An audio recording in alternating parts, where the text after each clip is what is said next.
Alright guys, let's dive right into this video and what I am talking about. If you've been following along recently in the channel, especially about it for the past month or so, you'll know that I've been basically scrapped the idea of trying to get the whole car painted right now, especially in the warm weather. It's car season basically, and I don't know the fastest that somebody could do it, and I don't want like the fastest job repainting this car all silver, and I just want a good job and, you know, somebody to take their time. So it probably, to find somebody and have them do it, they're probably booked up. It's going to take a while. So this is more of a winter kind of project thing.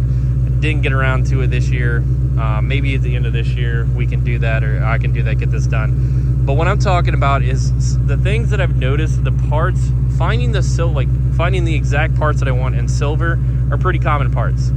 And if I do find them, they're really expensive, which doesn't really make sense in a way. But I guess since these cars are getting a little older, the market value for the parts even itself instead of a car is going up some. To find a rear bumper in silver has been pretty hard in my area. I'm sure they're out there. No one possibly has posted it. Maybe I'm not looking good enough. Like the problem with the A-pillars. The problem is that these are gray and I want silver, and I was fortunate enough to have these, you know, in good condition. And yeah, I can paint them with the hood, but I'd rather just find the, you know, see if I can first find them in silver. And the couple people that I've like come across that possibly either had them or don't, they only have the driver's side, which is really weird. I don't know, they only have one side, so that doesn't really help. And I don't want to get one and then have to go find the other, and then that person just have both. And why would you only sell one when you could sell both? So, but the prices for the A-pillars, even for the GT V6 ones, and I believe the Cobra ones are the same ones. I think the only difference are the rear sail panels. The Bullet and the Mach 1s have different ones than the Cobra and stuff. The A-pillars are like $150, $200 for just one side. People are selling it for. Like I said, it's hard to find the rear bumper and even a hood. Like, I want to keep this hood. I'm obviously going to keep it. But to get it painted, you know, I don't know what somebody can even do that. It's just one part. I'm pretty sure it'd be much faster. And I don't want to take it to like Mako or something. But finding like, I had somebody say like they had a Terminator hood. They wanted like $1,100 for that thing. And I'm not paying that. I remember paying like $400 for it. But, you know, the Cobra, I guess, is scarce and the parts have gone up in value. So it's only me just honestly complaining. But it also, the topic of this video is that I've recently seen, like, just noticed that even the GT and V6 prices have gone up for just the parts.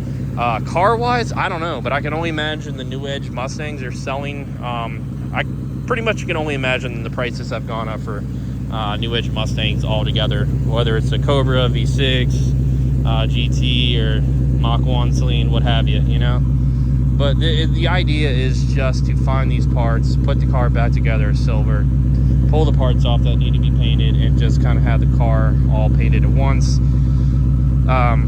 Even when I called for the quote for the driver's side and passenger side window to be fixed, because these gaskets have already been replaced, gone through multiple times.